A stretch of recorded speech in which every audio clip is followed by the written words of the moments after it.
When you've been married long enough, you stop expecting fireworks every day.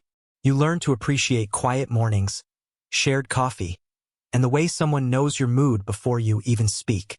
That's what I believed marriage was, until that night at Mark and Jenna's housewarming party. The room was full of laughter, low music, and the smell of grilled steaks.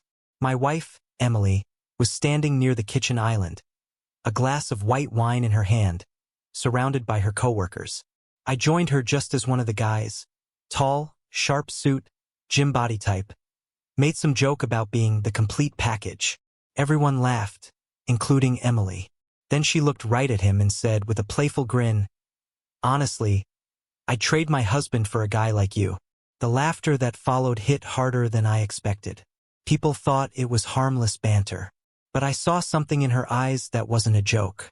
A flash of truth hidden behind the smirk. I didn't make a scene. I smiled politely, took a sip of my drink, and said, "Good to know, Emily. Maybe he's open for trades." The table went silent. She turned crimson, the way people do when they realize they've crossed a line they can't step back from. We left early. The drive home was quiet except for the wipers dragging across the windshield. She tried to break the tension. "You know I was joking, right? You're being too sensitive." Too sensitive. I'd heard those words before. The same phrase she used whenever I noticed her drifting away. The late-night texting, the new perfume, the sudden gym obsession. But that night, those two words finally landed where they were meant to. I didn't argue. I just nodded. "You're right," I said. "Maybe I've been too sensitive. Maybe I should start taking things less personally." When we got home, she went straight to the bedroom. I sat in the living room, staring at our wedding photo on the wall. 7 years. 7 years of building a life that suddenly felt like a rented house. The next morning, I woke up early, made breakfast like I always did, pancakes, her favorite. She came down, hair still messy, scrolling through her phone. "You're up early," she said. "Couldn't sleep," I replied. "Kept thinking about your offer from last night." She frowned. "Oh my God, you're still on that?" "It was a joke, David." I smiled. "Of course. But jokes usually have a little truth behind them, don't they?" She didn't answer, just kept eating. That silence told me more than any confession could. Later that week, I invited her to another dinner, this time with my coworkers. It was a small place downtown, candlelight and soft jazz. She looked beautiful like always, but distracted. Half her attention stayed glued to her phone. Halfway through the meal, I excused myself, walked to the waiter, and asked for something special. When I returned, a man in a suit approached our table. He handed Emily an envelope and said, "Compliments of your husband." Inside were divorce papers, pre-signed. Everything fair, clean, uncontested. Her jaw dropped. "You can't be serious." "Oh, I'm very serious," I said calmly. "Consider it my trade offer." The restaurant went silent. Even the waiter froze mid-step. I stood up, left enough cash to cover the meal, and walked out. That night, I didn't go home. I booked a hotel, turned off my phone, and for the first time in years, slept without the weight of wondering if I wasn't enough. But what happened next, the days that followed, wasn't something I expected. Because Emily didn't disappear quietly. She started fighting back, and the reason she did shocked me even more. The morning after I left, I expected silence. Maybe a few angry texts or a call from her mother. Instead, my phone buzzed nonstop. First message, "Emily, you're overreacting." Then, "Emily, we can talk about this." Then, hours later, "Emily, please don't do this to me." By evening, she showed up at my office. Her eyes were red, her voice trembling.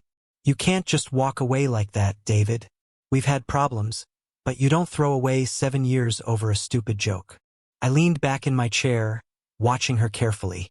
"You're right. 7 years isn't a joke. But that's exactly what you turned it into." She crossed her arms, frustration replacing tears. "You're punishing me because I embarrassed you? That's petty." "No," I said. "I'm finally doing what I should have done a long time ago, taking myself seriously." Her expression softened for a moment. You think leaving makes you strong? It just proves you never really loved me. I smiled faintly.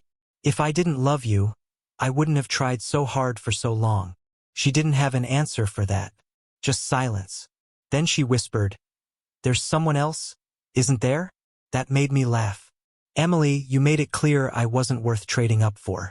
I'm not sure you can play the jealous wife card anymore." She flinched. That one landed. For the next few days, she tried everything. Calls, texts, guilt, even anger. I ignored it all. I wasn't being cruel. I was finally being honest. Then one night she showed up at the hotel. Not angry, not dramatic, just tired. She sat on the edge of the bed and said, "I said that stupid line because I was angry. You've been distant for months. David, you stopped noticing me." I nodded slowly. "And you thought humiliating me in front of strangers would fix that?" Her eyes filled with tears. "I didn't mean it. I just wanted to feel wanted again." That hit harder than I wanted to admit. Because beneath all the bitterness, I knew exactly what that emptiness felt like. I took a deep breath. "Emily, I spent years trying to make you feel wanted. Every small gesture, every effort, every apology for things I didn't even do. But you never looked at me like you used to. And when someone tells you they trade you, even as a joke, it means they already did in their heart." She looked down, whispering, "So that's it." I hesitated. Part of me wanted to reach out, to hold her, to believe her tears. But another part, the quieter, stronger one, knew that staying would only drag us both deeper into resentment. "I don't hate you," I said. "I just can't keep living like a placeholder in my own marriage." When she left that night, I thought it was over. But a few weeks later, I ran into one of her coworkers, the same guy from that party. He looked uneasy when he saw me. "Hey man, I probably shouldn't say this, but Emily quit. Said she's moving to her sister's place upstate." I thanked him and walked away. For the first time in months, there was no anger, no regret, just quiet. It's been almost a year since that night. I moved to Denver, started a small design firm, and even began talking to someone new. Not rushing, just learning to breathe again. Sometimes I still think about Emily, not with bitterness, but with the kind of detached compassion you feel for someone from a different lifetime. Funny thing is, that night at the restaurant went viral online. Someone had filmed it. Man serves divorce papers at dinner after wife jokes about trading him. Millions of views, thousands of comments. Half called me heartless. The other half called it poetic justice. I didn't respond to any of it. Some people will never understand that peace sometimes looks like walking away. A few weeks ago, I got a letter in the mail. No return address. Just one sentence inside. "I finally understand what you meant by taking yourself seriously. I'm sorry." I folded the note, placed it in a drawer, and smiled. Because sometimes the best response isn't loud. It's quiet, calm, and final. The kind that doesn't shock others, but heals you. And that was the part no one at that dinner table saw coming.